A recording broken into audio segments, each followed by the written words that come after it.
Hey, welcome to Acquisition Anonymous. Amazing show today. Michael here. Me and my buddy Xavier, who is CEO of Enduring Ventures, and another Holdco bro. We recorded a cool episode talking about a software company for sale. It is basically what you see on Silicon Valley, the TV show, Hot Dog, Not Hot Dog. It is that for plants, and it is available for sale. And we dug in, and then we went to some cool places about how businesses are getting valued and all that kind of stuff now. Xavier's a really great thinker about business, and super fun to rap with him about it. And with no further ado, here is our episode after a quick word from our sponsor. Hey, Michael here. Want to talk to you about today's sponsor for the episode, which is CloudBookkeeping.com. So Cloud Bookkeeping is actually run by my neighbor, Charlie. So I've met him in person and can attest that he's a real human being and a good person. And what Cloud Bookkeeping does is offer a full suite of bookkeeping services, all in the cloud, for you around QuickBooks and other technologies that you're using as a small business owner. So if you're interested in getting the bookkeeping part of running a business off of your plate and focusing on running your business, Charlie and his team are one to call.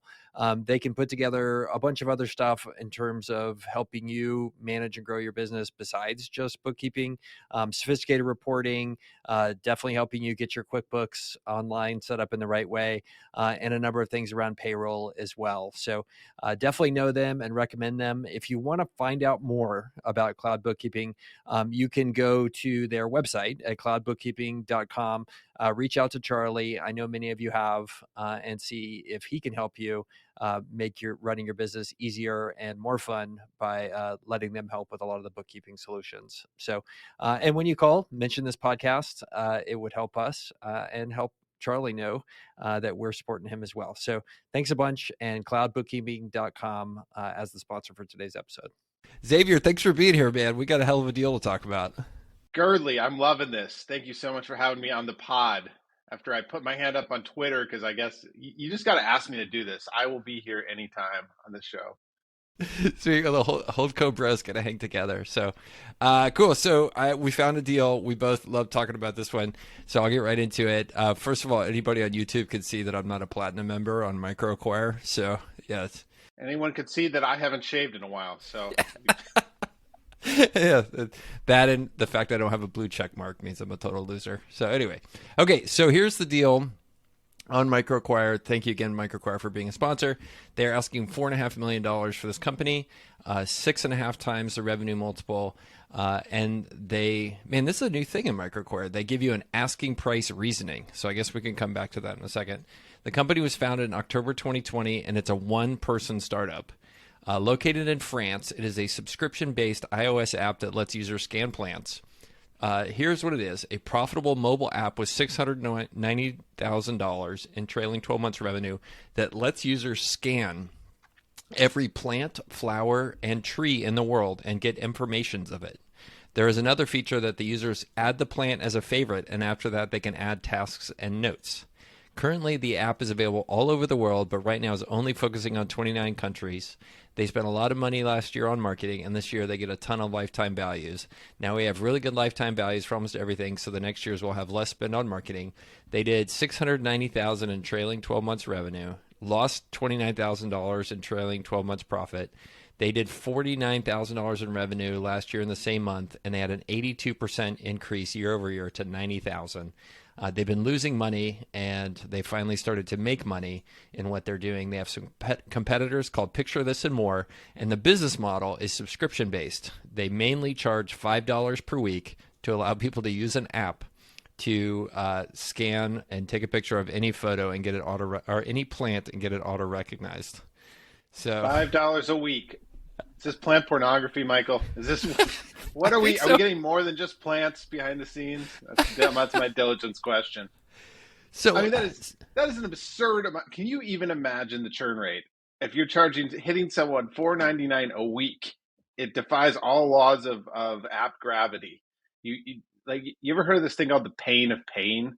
no, I think it's a Kahneman thing. There's a psychological pain to any act of pain for anything at any time. It's just like stressful to pay for anything, and it makes you ask, well, Am I even making enough money? Am I a person who makes enough money to pay $5 a week for a plant app?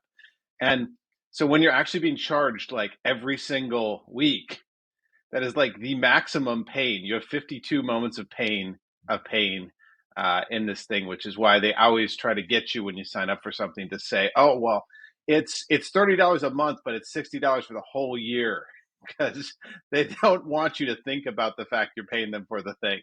So, I mean, looking at the math, I mean, exactly what you're saying. So they're pinging somebody's credit card $5 every week to take pictures of plants and I assume tell you exact auto identify what the plant is, which is kind of cool technology, Which is right? useful. Yeah, no, Yeah. that's it.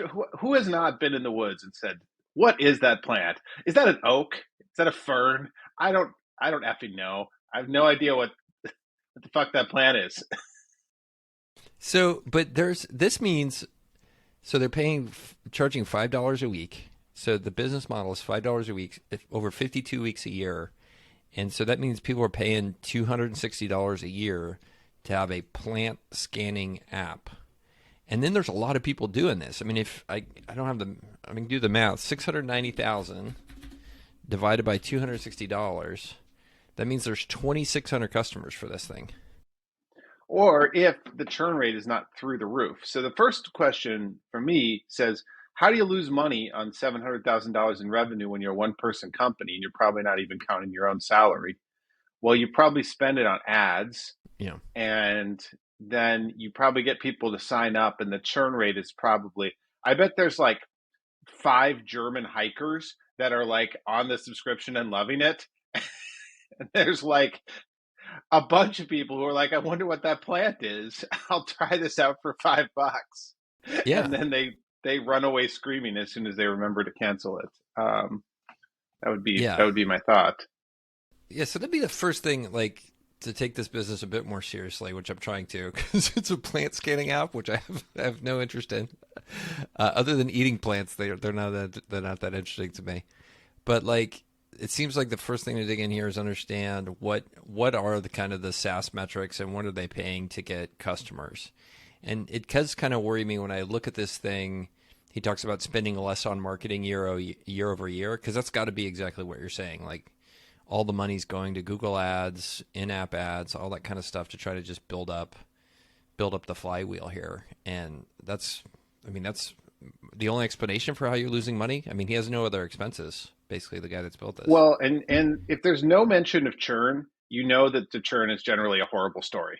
Because if you imagine this thing was not churning at all, that would be the blinking headline. You would use the blink tag in HTML and you would put that around it and you would say, this thing doesn't churn at all. I've every single person who's signed up is still paying me $5 a month because they love it so much.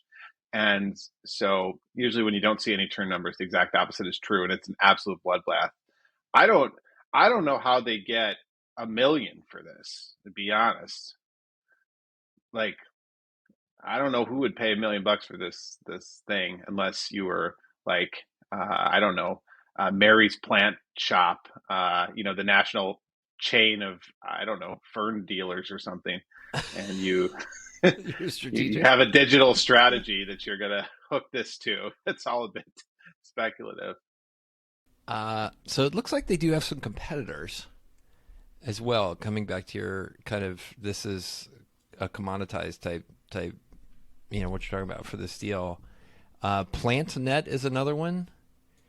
And here the Wirecutter, now owned by New York Times, has a site, a webpage about the best plant identification app, and Mm. they've read more. Let's see what they like. PlantNet, which is a plant identification app, and they liked it. And you'll appreciate this. I read they like it because it has the fewest pop-ups and scammy-looking things of all the apps. That sounds exactly right. And maybe this one's virtue is it doesn't need any ads because it charges an astonishing $240 a year for. So who needs ads? And maybe that's beneficial to someone. I also think that bizarrely AI is going to totally eat this space of identify thing apps, Yeah. because at some point in the not too distant future, AI is just going to be like, well, yeah, that's a fern. And and yeah, that song is by ABBA, and yeah, that clip from the movie is from The Godfather. And just sort of like some all-knowing AI feels like it's getting closer and closer, at least for that stuff, where it can just compare against the database. Yeah. Well, I don't. Have you switched to iOS? Are you on iOS? Are you an Apple user? Oh yeah, yeah, I've been an Apple user for a long time. They've, at least on mine, they figured out that I have Shazam on there, the music identification app, and there's like they automatically added like a one-click like Shazam thing, right? And I think you're exactly right. Like, there's coming a time where where iOS is going to have stuff like this built in, where you just hold up your camera and it's like, you were at the Louvre. Like, did you know this is a fern? Like right there in front. Like, it's going to all come there as part of that's the way Apple's going. Have you searched your photos on your iPhone lately, like for random stuff, like for a dog or for like a truck? Like it's somewhat impressive and creepy how much metadata it is quietly building in the background about like your exes, like anybody who's there are photos of, like you have like you can search for them, and they have a database of all the photos. Yeah, well, I use Google Photos, and what's super interesting is they are really good at like being able to, like, I look at a baby picture of my kids and I'm like, oh, which kid is that? And you got to figure it out. But they can like trace it all the way back to like the infant, like baby pictures, and they've got Google Photos has it all organized super well. I gotta move to Google Photos. That's a good call. I don't know. I mean, it seems like eventually Apple always gets there with like Apple Maps or Google or Photos or whatever, but I don't want to wait 3 years every time for them to catch up. So I just do the Google version. The other nice thing about it is if you're like a Google Drive user, Google Photos counts towards that capacity. So it's like I don't have to pay for extra capacity on Apple, for example, which is kind of annoying. Back to this app, this totally reminds me of the seafood app from Silicon Valley. Do you remember? Oh, what was that app? So Jen Yang, who was like the curmudgeon Chinese, I guess he's like, yeah, he wasn't Chinese American, he's just Chinese character living in the house, had everybody confused that he had built an app that could basically be Shazam for food. So like you take a picture of food and it would tell you what it is. But it turned out it only did one food, which was hot dogs. Yeah, it was hot dog, not hot dog. Hot dog, not hot dog. So it kind of feels like that. It's like fern, not fern. Well, and let's recall, if for the Silicon Valley buffs out there, let's recall what that happened. That was a strategic acquisition by a porn site, which was the one company that could use that technology. I mean, potentially this could be used the other way for not men. Exactly. That's as far as this is a PG rated podcast. As far as I'm going to go Yeah, with that. I already swore on it, so I've already taken it off the rails. That's So fine. so I think there's a bigger thing that happens on microacquire, and I love microacquire. And I think what happens is like people just take a flyer. They got this thing, like it's kind of working, it's kind of not working, and people go on microacquire. They're like, I wonder if somebody will pay $5 million for this. Who knows? And I would have to think that like the conversion rate of listings like this is like awfully low. But again, you never know if Mary's farm store, garden stores happens to dive in on this, and maybe they don't pay four, but they pay one, and they say, yeah, this would be great. This will be our digital strategy. I don't know. I mean, I just any any entrepreneur taking this on, like if anybody came to me and was like trying to raise equity for this acquisition, I'd be like, you're bonkers. Why would you ever, even if you're raising like $200,000 and that was all the equity you need, I'd be like, what are you doing? Like there are profitable businesses out there that are already profitable, only going to get more profitable, and like you just need to buy them. Like go find one of those. I'm totally with you. Yeah, and I think, Andrew, who runs Microacquire, has heard that feedback where it's like, look, there's so early on they had such low friction to post stuff on there, and you look at this guy who clearly didn't even bother to get the English in this, like the grammar fixed. He I doesn't know how left to use in like Grammarly. Like that alone is like.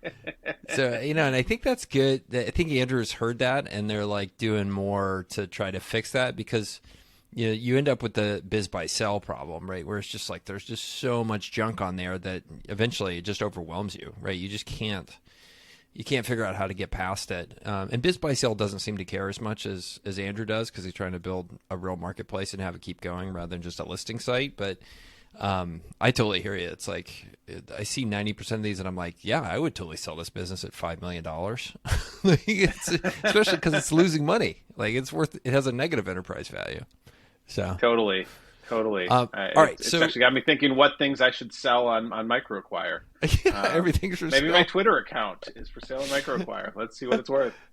10 million bucks. Anybody out there want my Twitter account? You can buy it from me. It's the funniest thing when people, and it's slowed down a lot, but there's a number of accounts who go on Twitter and they're like, I would not sell my Twitter account for $10 million. And I'm like, you are crazy. Like I would totally You are crazy, sir. Yeah, totally.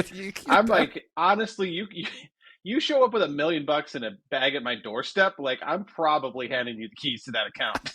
delete. I'll click the delete button right now. All right, so let me give you the bull case for this if you could get it at a more reasonable price. And I think the interesting thing about this is like there are more and more opportunities for niche communities to be monetized and created. And I think being in this particular business, like the initial thing I thought is, man, 3,500 people around the globe are so into plants that they'll pay $260 to be able to take pictures of plants and know what those are. And I think it's like that, like the birding community, all these folks, like I think those folks are dying for, a paid community that they can be part of, where they can connect with other folks, where there's a gamification as part of it. Like, I do see an opportunity where something like this could be like a gateway drug for them. Like, okay, hey, you're part of this like picture taking thing. Like then later on, that's just the entree to the social media business. Now, does any of that, if I had $5 million, would I just build that from scratch? Yes, probably. But like, I think if I owned this and I was this guy, like I would definitely be thinking about how do I be more than just like a tool that's going to get consumed by iOS at some point. And the social aspect seems like the one that's just the total bull case to me. Yeah, I think that's right. And I think like the gamification thing you mentioned is really interesting. It would be interesting to see who actually goes out and identifies the most different kinds of plants in their region, and sort of mayor of San Francisco in terms of plant spotting. Because it's a fascinating rabbit hole to go down. Like, what are all these plants, and what do they do, and what's their role in the ecosystem? Like, I can see people getting into it. My son's in Boy Scouts. I could see him getting a merit badge for plant identification. And I think that this is one where, like, if you could get the pricing structure right somehow, where it's like roughly in coordination with the usage somehow. I don't know. There's a $50 a year sort of thing that you will generally pay for because you use it enough, and then as you said, you build the community on top, and that gets it rolling. So this scares the crap out of me. Let's go back to the bear case. So I find here on Wirecutter, you look at these competitors. There's one called iNaturalist that is totally free. It is funded in the United States through the California Academy of Sciences, the National Geographic Society, and donations. iNaturalist does not rent or sell personal information to anyone. Like, if you're competing with somebody giving away a free app on a noisy ass, like, app store for Apple, like that all ties back to your thesis. This guy's just having to spend crazy money on ads to grow the business at all. And that's why he's losing money. But I mean, the other thing is it's amazing to me he's charging $260 a year because his competitors appear to all be free, which is like, whoa. Yep. And you always got to ask yourself, will my product go to either free or very cheap? DocuSign as a public stock is actually a good example of this. Like, at the end of the day, it's probably a good developer with $100,000 wouldn't build something as good as DocuSign, but we'll let you append a signature to a PDF and email it to you. And so you see this, right? There's a whole bunch of like cheaper DocuSigns out there. There's HelloSign, which is basically DocuSign but cheaper. and and so I think that we recently got hit up by a DocuSign account rep. He's like, "Hey, I want to take 15 minutes and review your plan. You guys are using a little more than like your allotted thing." And I was like, "I'm not. There's no way I'm taking a phone call with you. Like, sorry. Like, I'm not trying to be mean, but no.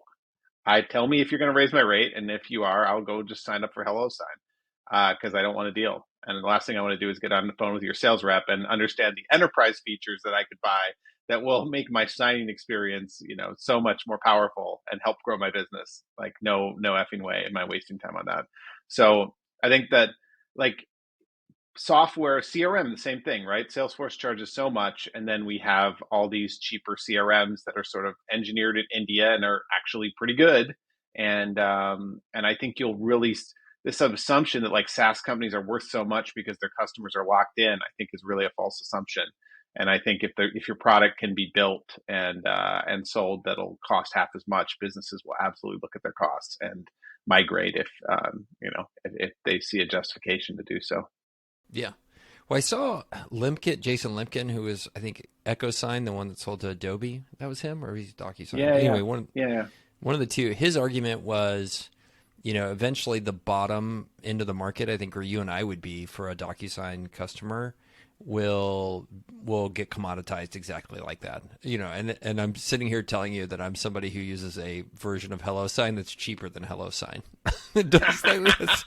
Girdley, hook me up. Why have you not told me about this? It's called Sign Easy. It's $12 a month, and yeah, I like what you're doing there. Yeah, there you go. Very Girdley. Well, I mean, the stuff I'm using it for, NDAs and stuff like that. It's like I don't, all the enterprise features that are going to come with DocuSign. Like, I don't really need it to be that admissible in court. Like, I'm not going to be admitted to the Delaware bar, like on the Twitter, on the Twitter suit against Elon or anything. So like, it works just fine for my purposes.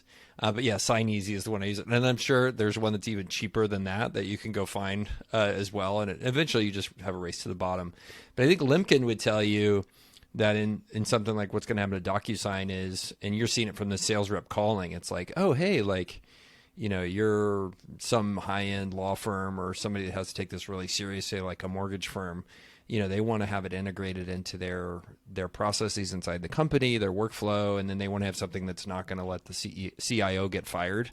And so they're going to pay up for some of that stuff. But the bottom is just exactly what you're saying, like totally going to fall out, on the lower end for a business like that, or like this one. It's just like eventually, like you're free and price sensitive and not very serious customer. They're just gonna they're gonna move on to the cheaper free thing that just works. Yeah, agreed. Good enough. Especially as we're heading into a recession, everybody's going to start looking for what are those expenses that I might want to cut. For sure. I kind of like recessions. I've been through a few. They're kind of fun because you don't have to work as hard. You just there's not as much interesting stuff to work on. Like not spending money, it turns out is not a lot of work. So it's really not. Just waiting, just battening down the hatches and waiting it out till the deals come knocking.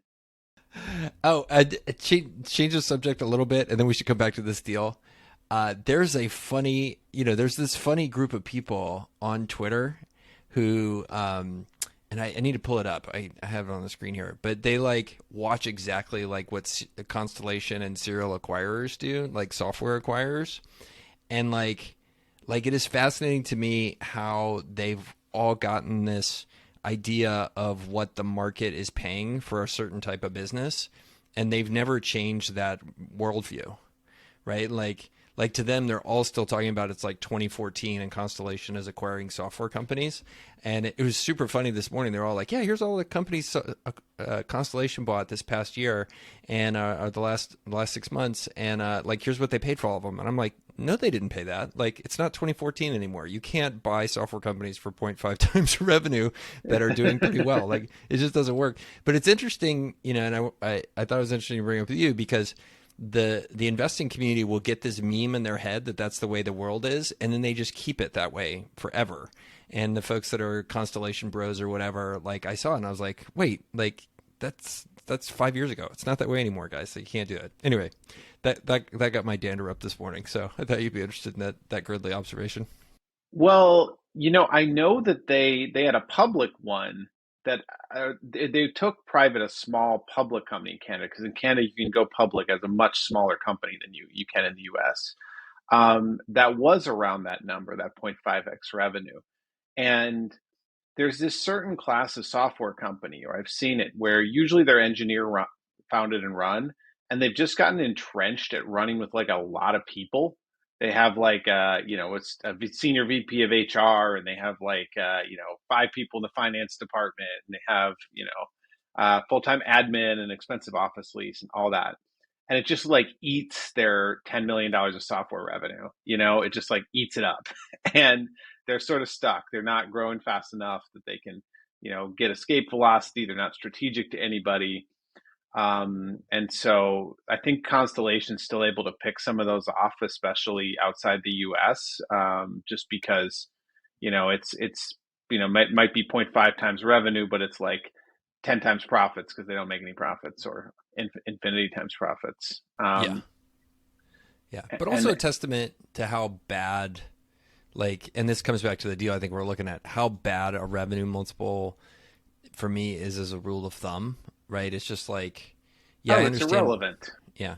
I understand. Yeah, I mean, I understand why they're doing it here on MicroAcquire, or for a specific class of high growth stuff. Yeah, if you're operating at 95% gross margin, like it's an okay approximation of what you could potentially generate if you were to turn off all sales and marketing and just run it for cash, right? And just hold it flat.